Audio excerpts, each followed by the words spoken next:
अस्सलामुअलैकुम दोस्तों, अगर आप ब्लॉग लिखना चाहते हैं और आपको कोई आइडिया नहीं है कि ब्लॉगिंग किस तरह करते हैं और क्या इसका तरीक़ेकार होता है, तो इस वीडियो में आप जानेंगे कि किस तरह सिर्फ 4 सिंपल स्टेप को अगर आप फॉलो करें तो आप एक beginner as a beginner blogging शुरू कर सकते हैं और इसके बाद आप थोड़ी सी प्रैक्टिस के बाद आप एक अच्छे ब्लॉगर बन सकते हैं। उसके बाद आपकी मर्ज़ी है कि आप अपना ब्लॉगिंग साइट पे काम करते हैं, अपनी एक खुद ब्लॉग साइट बना लेते हैं वर्डप्रेस, या फिर ब्लॉगर्स पे जाके अपना अकाउंट बनाते हैं, या फिर आप ऑनलाइन सर्विसेज देना चाहते हैं फाइवर, अपवर्क और freelancer.com पे। ये आपकी मर्ज़ी पर है, लेकिन मैं इस वीडियो में आपको सिखाऊंगा कि ब्लॉग लिखते किस तरह है।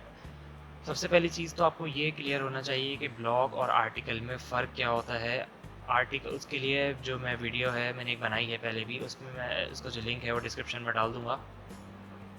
तो आइए चलते हैं अपने गूगल क्रोम की जानिब। मैं आपको यहाँ पे सिखाता हूँ कि किसी भी टॉपिक पे हम ले लेते हैं, उसमें मैं आपको बताता हूँ कि ब्लॉग लिखा किस तरह चाहता है। तो अगर आपको कुछ भी आइडिया नहीं है तो मैं जिस तरह एक टॉपिक सिलेक्ट करता हूँ कि impact of artificial intelligence on our society. इस तरह करके मैंने ये टॉपिक सिलेक्ट किया। अब फ़र्ज़ करें कि आपके पास ये टॉपिक आता है कि इस पर आपने एक ब्लॉग लिख के देना है। तो अब आपने शुरू किस तरह करना है, देखिए सबसे पहले आपने क्या देखना है कि आपका टॉपिक क्या है। अब इसमें है इम्पैक्ट ऑफ आर्टिफिशियल इंटेलिजेंस। तो अगर आप इस जिसमें आपको कोई भी टॉपिक मिल सकता है, अब आप इसमें देखेंगे कि आपको आर्टिफिशियल इंटेलिजेंस के बारे में नॉलेज है या नहीं। अगर आपको नहीं है तो सिंपल आप जाके गूगल पे लिखेंगे व्हाट इज़ आर्टिफिशियल इंटेलिजेंस। अब यहाँ पे आपने जाके लिखा, आप गए सिंपल विकीपीडिया पे आप चले जाएं, आर्टिफिशियल इंटेलिजेंस के बारे में आप पढ़ें कि वो होता क्या है।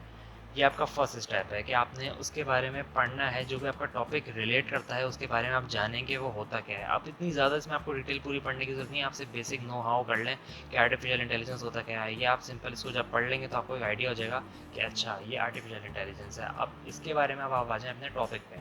टॉपिक क्या है आपका, impact of artificial intelligence on our society. तो आप सिंपल ये देख सकते हैं, ये ऑलरेडी मेरे पास मौजूद है लिखा हुआ, impact of artificial intelligence on society. अब आपने क्या करना है, इसके अंदर आपने जो है, ये आपके पास मुख्तलिफ़ किस्म के आर्टिकल्स आ रहे हैं। अब आपने क्या करना है, इस पे अपनी नॉलेज को गैदर करना है। वो आपने क्या करना है कि आप मुख्तलिफ़ जो साइट्स हैं उनको खोल लेंगे, पैरेलल में आप खोल लें। जिस तरह 4 से 5 आप खोल लें तो वो आपके लिए काफ़ी हैं। Benefits and risk of artificial intelligence में खोल लेता हूँ कि ये मेरे टॉपिक से रिलेटेड है। ये ऑलरेडी लोगों के लिखे हुए हैं, लेकिन अब आपने नॉलेज गैदर करनी है तो ज़रूरी है आपके लिए कि आप इसको पढ़ें। जिसमें 4 यहाँ मैंने खोल लिए और अब मैं इनको देखता हूँ कि ये खुल रहे हैं। तो इसको मैं बंद कर देता हूँ। ये देखें, what is impact of artificial intelligence on society. अब आपने क्या करना है कि इसको आपने पढ़ना है। इसके लिए देखें, ज़रूरी ये है ब्लॉग लिखने के लिए कि आपकी इंग्लिश भी अच्छी होनी चाहिए। अब आपने सिंपल, अगर आपको कोई टॉपिक देता है, अगर आप ऑनलाइन अपनी फ्री सर्विस ऑनलाइन सर्विसेज दे रहे हैं किसी फाइवर वगैरह पे, तो आप यहाँ से कॉपी पेस्ट नहीं कर सकते सिंपल। अब आपने क्या करना है, नॉलेज को गैदर करने के लिए इसको पढ़ना है और यहाँ से आपने की पॉइंट्स बनाना शुरू करना है कि आप उसमें, आपकी मर्ज़ी है कि आप हेडिंग्स देना चाहते हैं या किस तरह पॉइंट्स बनाते हैं। ये आपके पर डिपेंड करता है कि आपको क्या सूटेबल है।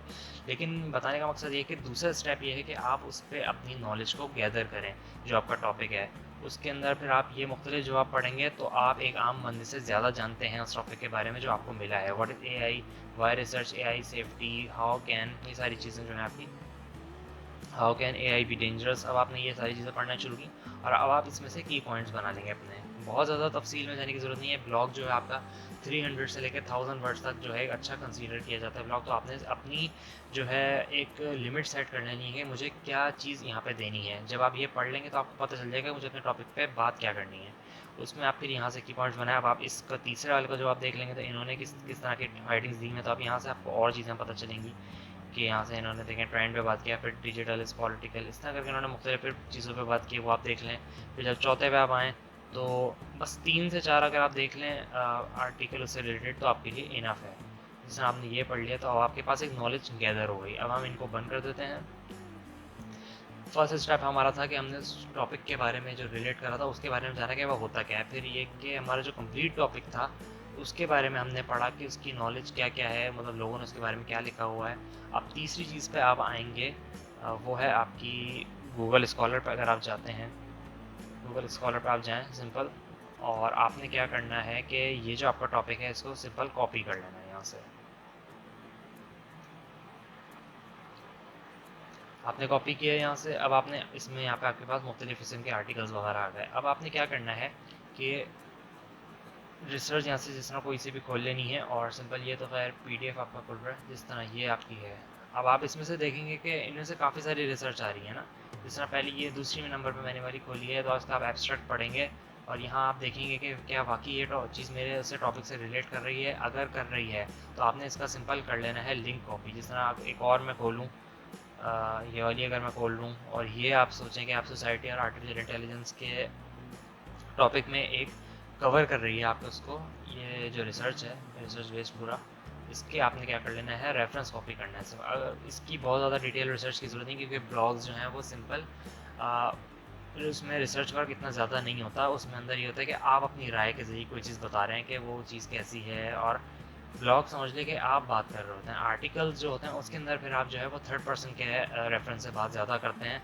उसके अंदर जो है आप बहुत सारी रिसर्चेस लगाते हैं। तो ब्लॉग में भी आप लगा सकते हैं, लेकिन करना क्या है कि आपने उस टॉपिक से, अगर आप किसी टॉपिक पे लिख रहे हो तो आपने सिर्फ 1 से 2 रिसर्चेज उसके अंदर डालनी है। जिस तरह अगर आपको लगता है कि ये चीज़ जो है वो आपके टॉपिक से रिलेट कर रही है और उस पर रिसर्च हुई भी है, तो आप यहाँ से ये लिंक कॉपी करेंगे और सिंपल उसको अपने ब्लॉग के अंदर कहीं भी जगह के हिसाब से पेस्ट करेंगे। तो ये तीसरा स्टेप है आपका कि आपने यहाँ पे 1 से 2 अच्छी रिसर्चेज को उसमें अपने ब्लॉग में पोस्ट करना है। तो चौथा और आखिरी स्टेप क्या है कि आप जाएंगे स्टैटिस्टा, अगर आप लिखें यहाँ पे एक साइट है, और यहाँ पे जाएं आप सिंपल, और यहाँ पे आपने जाके क्या करना है, वही सिंपल कि अपना जो टॉपिक है उसको आपने यहाँ पे कर देना है पेस्ट।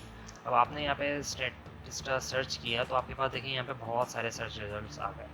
अब इसके अंदर दो चीज़ें हैं कि एक तो आप कोई खोलेंगे तो आपको वो रिज़ल्ट दिखा देगा पूरा स्टेट्स का, और दूसरी चीज़ ये है कि वो आपको कहेगा कि आप यहाँ पे अपना अकाउंट बनाएं, उसके बाद आपको ये पूरा स्टेट्स पढ़ने देगा। तो आपने करना क्या है कि जो आपको ओपनली मिल जाते हैं स्टेट्स वो तो आपने कर लेना है यूज़ सिंपल। जिस तरह ये आपको मिल गया, ये मैंने खोला है, does artificial intelligence have a noticeable impact on your everyday life. अब ये कहाँ पे रिसर्च हुई है स्टेट्स की, स्टेट्स जो है लिए गए हैं पोलैंड में। तो अब यहाँ से आप सिंपल देख सकते हैं कि कितने लोगों ने क्या क्या किया। अब यहाँ से ज़ाहिर है ये चार्ट तो आप अपने ब्लॉग में नहीं लगाएंगे पूरा, आपने सिंपल करना क्या है कि नीचे आ जाए और ये आपने पढ़ लेना है कि 2019 में ये स्टेट्स लिए गए थे पोलैंड में, और आपने इसको अपने अल्फाजों में लिख देना है कि over half of the respondents ने 52.3% लोगों ने पोलैंड में ये किया था कि जो आर्टिफिशियल इंटेलिजेंस है वो उनकी लाइफ्स को, जो डेली लाइफ्स है उनमें अफेक्ट करती है, और 1/3 लोगों ने रिस्पॉन्ड किया था कि AI did not have an impact on their lifes. अब आपने ये एक स्टेट्स देख ली है। अब आप क्या करें, इसको बैक कर दें और दूसरी वाली खोल लेते हैं कि हम 2018 में जो स्वीडन में हुई थी उसका व्यूज़ लोगों के क्या थे, स्टैट्स उसके। तो यहाँ पे देखें आपको दिखा नहीं रहा, अब ये कह रहा है कि यहाँ से आप जो है प्रीमियम पहले इनका रजिस्टर करें अकाउंट $59। तो ये आप नहीं करें इसको, आप सिंपल क्या करें उसी जगह पे आ जाएं जो आपने पहले पढ़ा था। तो यहाँ पे जो रिजल्ट्स इनके होते हैं ये ऑलरेडी इन्होंने बताए हुए होते हैं, पूरी स्टैट्स ज़्यादा नहीं होती, उसके लिए अकाउंट मांगता है, लेकिन आपको अपने ब्लॉग में इतनी ज़्यादा डिटेल की ज़रूरत नहीं है। तो आप सिंपल क्या करेंगे कि आप ये चीज़ पढ़ लेंगे 2018 में जो स्वीडन के लोग थे उन्होंने क्या क्या कहा कि 47% लोगों ने कहा कि वो think positively on the AI impact on the individual and 45% on society. 23% of participants think AI will have negative effect on the individual. Simple आपने क्या करना है कि इसमें से अपने अल्फाज में आप लिख दें, इसको पूरा कॉपी पेस्ट करने से बेहतर है कि आप इसको शॉर्ट करके अपने अल्फाज में बताते हैं कि स्वीडन में 2018 में जो स्टैट्स दिए गए थे आर्टिफिशियल इंटेलिजेंस के हवाले से सोसाइटी इम्पैक्ट पे, उसका जो है वो उसमें ये लोगों का ये राय रही थी 2019। 2020 की अगर आपको कहीं मिल जाए तो आप उसको भी लगा सकते हैं। तो सिंपल ये 4 स्टेप्स है जिनको फॉलो करके आप एक अच्छा ब्लॉग तैयार कर सकते हैं। सबसे पहले ये कि आप उस कीवर्ड जो है आपका उसके बारे में जानेंगे बहुत तक है, फिर अपने टॉपिक के बारे में आप 3 से 4 आर्टिकल ऐसे पढ़ें जो आपको एक बेसिक नॉलेज देते हैं उसके बारे में कि वाकई आप कुछ लिख सकते हैं। फिर आप उसके की पॉइंट्स बना लें उनमें से।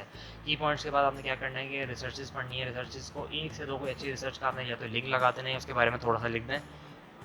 1000-1200 वर्ड से ऊपर आप अपने ब्लॉग को मत लेके जाएं, वो फिर एक आर्टिकल की शक्ल अख्तियार कर लेता है। ब्लॉग को आप ब्लॉग रखें सिंपल, और इसके बारे में डिस्क्रिप्शन में अपना लिंक डाल दूंगा, वो आप देखें कि आर्टिकल और ब्लॉग के अंदर क्या फ़र्क होता है। मैंने 7 डिफरेंसेस बताए हैं जिसकी बेस पे हम दोनों में डिफ्रेंशिएट करते हैं। तो उस वीडियो को आप देखने के बाद अच्छे से जान सकेंगे कि एक ब्लॉग को किस तरह लिखना है और एक आर्टिकल को किस तरह लिखना है। तो उम्मीद है कि ये वीडियो आपके लिए फ़ायदेमंद होगी, और अगर आपको वीडियो पसंद आए तो लाइक करें और दोस्तों के साथ शेयर करें। Thank you.